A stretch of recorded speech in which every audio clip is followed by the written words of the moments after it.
Swayam Prabha. Digital India. Educated India.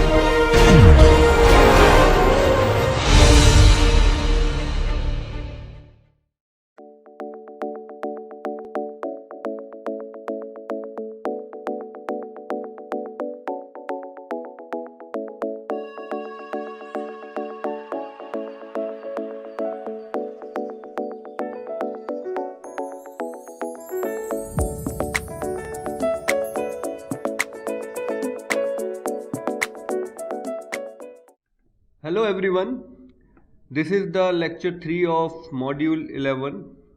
In this lecture we are going to talk about magnitude scaling relations and stress drop. The topics that we are going to cover today are scaling relations, stress drop for different fault geometry, and then we will be having the uncertainty estimation, and then we will be having the summarized of today's lecture.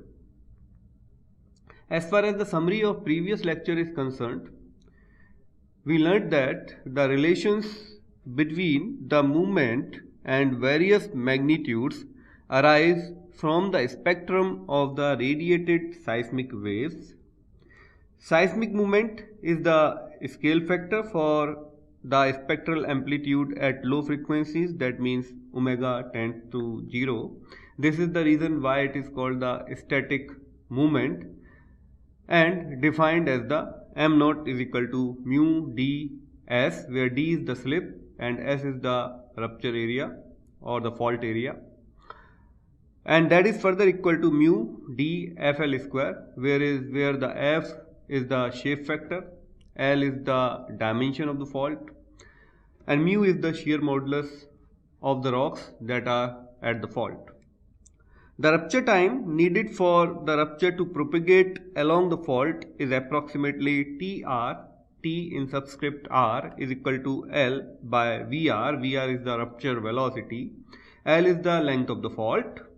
The rise time needed for the dislocation to reach its full value at any point on the fault has been predicted to be about Td is equal to mu d bar divided by beta delta sigma, where beta is the shear wave velocity, delta sigma is the stress drop, and d is the slip, and mu is the shear modulus. And that can be further equated to 16f to the power 1 by 2 divided 7 beta pi to the power 1.5, where delta sigma is the stress drop of the earthquake. So if you want to find out the rupture velocity in terms of beta, so rupture velocity is almost in the range of 0.6 to 0.9 of the shear wave velocity. The moment m naught determines the zero frequency level, which rises as the earthquake becomes larger. Once the moment exceeds about 5 into 10 to the power 27 dyne centimeter, 20 second is to the right of the second corner on the 1 by omega square portion of the spectrum. Thus, ms saturates at about 8.2 even if the magnitude increases. Ms saturates even as the movement and the fault area increase. Mb saturates at lower movement, that means at 10 to the power 25 dyne centimeter, and remains about 6 even for much larger earthquakes. Now we are going to start with scaling relations. So you can see in this table the scaling relations are provided here.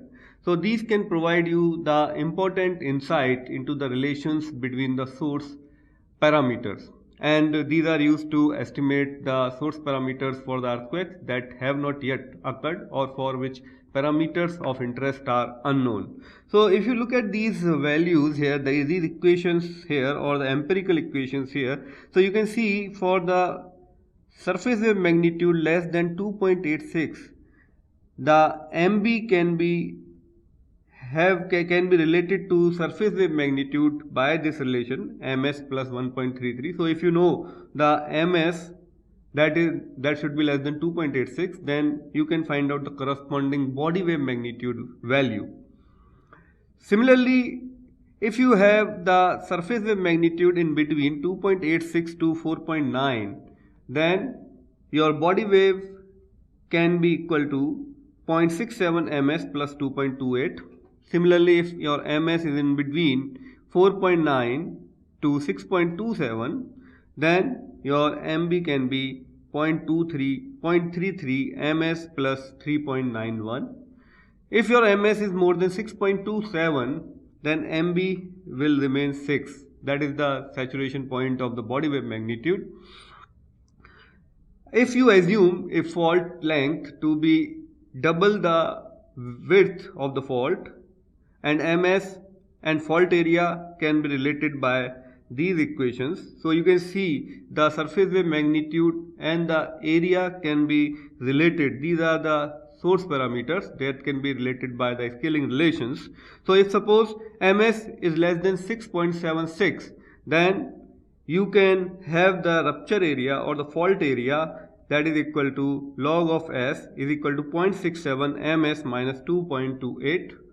If ms is in between 6.76 and 8.17, then it will be log s is equal to ms minus 4.53. If ms in between 8.12 to 8.22, then log s is equal to 2 ms minus 12.65.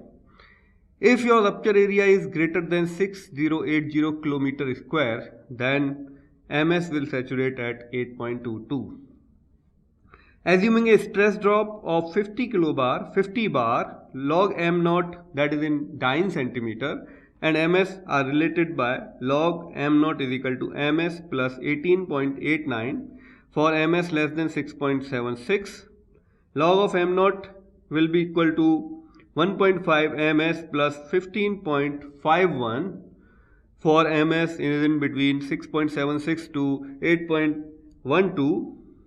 Log of m naught is equal to 3 ms plus 3.33 for ms is in between 8.12 to 8.22. And for log of m naught greater than 28, then ms will saturate at 8.22. So these are the relations that can give you some insight between the relations of the fault parameter. But these are not always the accurate value that they are providing. So we do remember that these can help you to find out the relation, but these are not the true values, or you can say these are not most reliable values. So that is what it is written. These relations do not provide reasoning behind magnitude saturation, but they offer useful inferences about past and potential earthquakes. So for example, if you can look at these two figures here, the figure on the left is providing the relation between the average displacement in meter to surface rupture length in kilometers.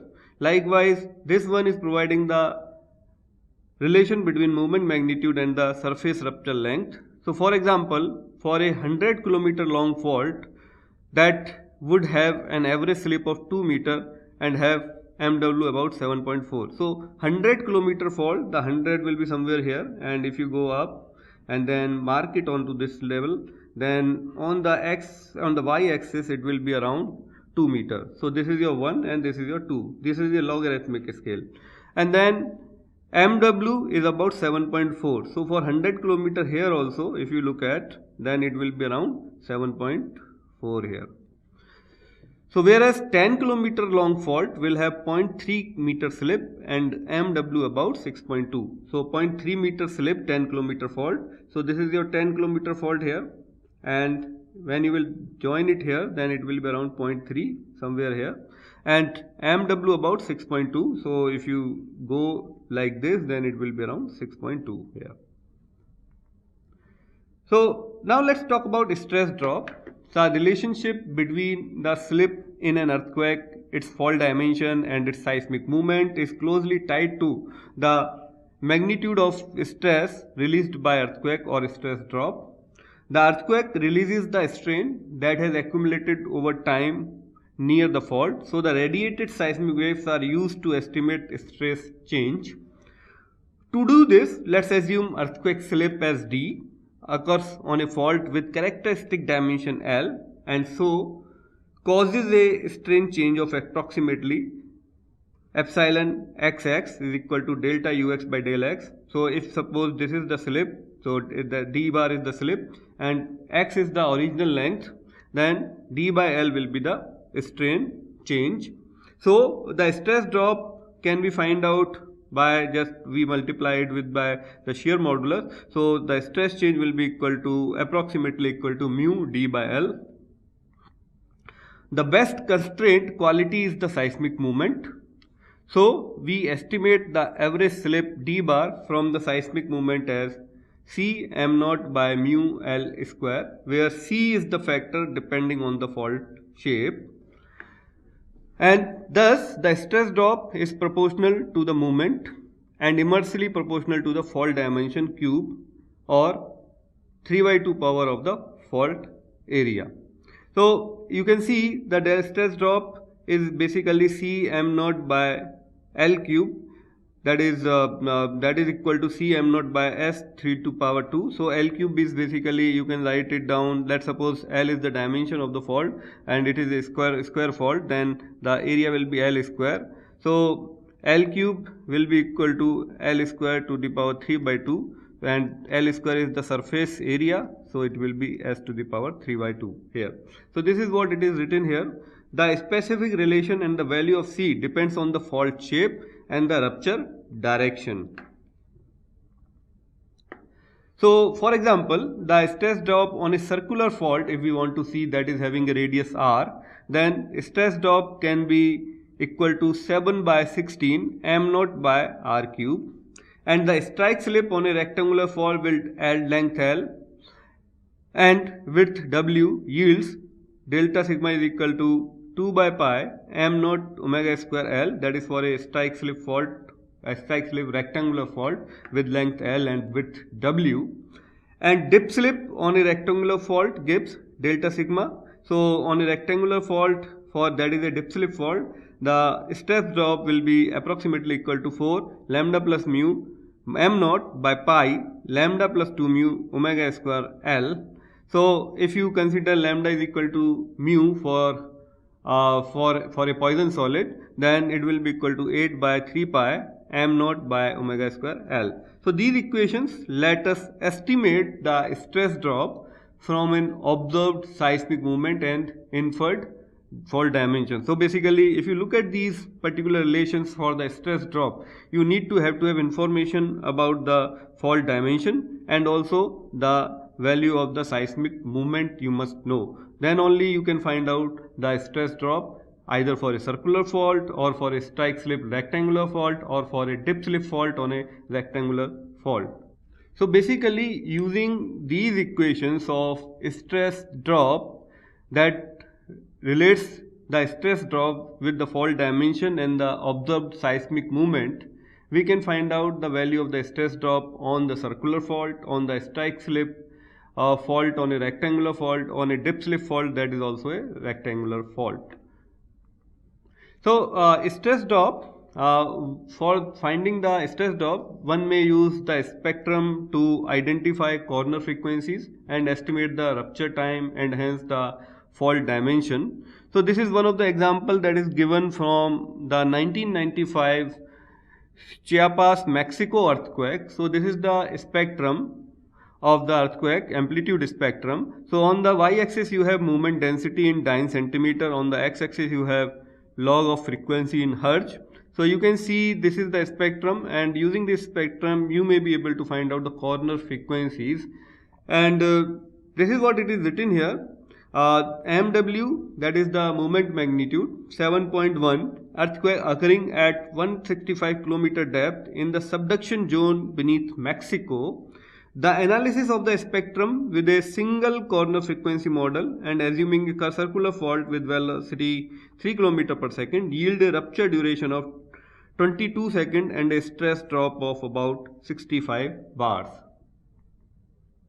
But in many cases, it is always not true that the spectrum will going to help you to find out the corner frequencies. Such as if you look at these particular examples, in these examples, it is really hard to find out the corner frequencies because they can be contaminated by the later arriving the surface reflections, because of which the amplitude spectrum may be contaminated. So finding the corner frequency in such cases is really difficult task. So this is here in this example we are seeing the convolution of source time function with the reflectivity series of the earth, then what the synthetic seismogram will look like and what will be the value of the stress drop. So in this figure you can see the seismogram depends moderately on the source time function. You can see the source time function, even if you are changing, the change in the synthetic seismogram is nominal. Almost they are looking same for each source time function, but these small changes in the source time function correspond to the larger change in the stress drop. So you can see for this the stress drop is around 4698, and for this one it is around 587. Here you have the stress drop around 1674, and for this one you have 73, and this one you have 22. So it is what it is written here. As shown in the left figure, the seismogram depends only moderately on the source time function. However, the small differences in time function duration correspond to larger differences in stress drop, even for an assumed rupture velocity and rupture geometry, fault geometry. There are certain points that you would like to remember about stress drop, and compared to the ridge earthquake, transform earthquake often have large ms relative to mv and large mw, that is the moment magnitude, relative to surface wave magnitude, suggesting that the surface wave energy, seismic wave energy, is relatively greater at longer periods. Earthquakes that preferentially radiate at longer periods are called slow earthquake. So let me read it again. Earthquakes that preferentially radiate at longer period are called slow earthquake. Slow earthquakes underwater in the appropriate location and fault geometry can cause very large tsunamis that are not predicted by tsunami warning systems based on real-time assessment of body wave magnitude or the surface wave magnitude scales. This is your Mandarega fault model, that is for a circular fault that is having a rupture velocity around 0.9 b. This is your V in subscript r. So to estimate stress drop, we need a faulting model. Perhaps the most widely used in that of the Mandarega 1976. Here they assume that the fault is circular and the rupture velocity is around 0.9 beta. It should be actually beta. So 0.9 beta is the shear wave velocity. So the rupture velocity is approximately equal to 0.9 times the shear wave velocity. So the sigma then the stress drop at this particular fault model will be delta sigma is equal to 7 by 16 Fc, that is the corner frequency, divided by k beta, and that is the cube, and then m naught. So where Fc is the corner frequency and k is equal to 0.32 for the P wave and 0.21 for the S wave, and B is the S wave velocity, rupture velocity, that is Vr is equal to 0.9 beta. This should be beta. So this should be Vr. Vr is equal to 0.9 beta here. So this is the empirical relation between fault slip, fault length, and the moment. You can see this is the figure which basically talks about the relation between the average displacement and the surface rupture length, and the moment magnitude and the surface rupture length. So this is the same that we just saw previously here, if you remember. So this is almost the same figure that we have over there. This is about the relations between various fault parameters, and if you know the surface rupture length, for example for 100 kilometer fault, the average displacement, that is the fault slip, will be around 2 here, and for the same fault the moment magnitude will be around 7.2 or 7.3.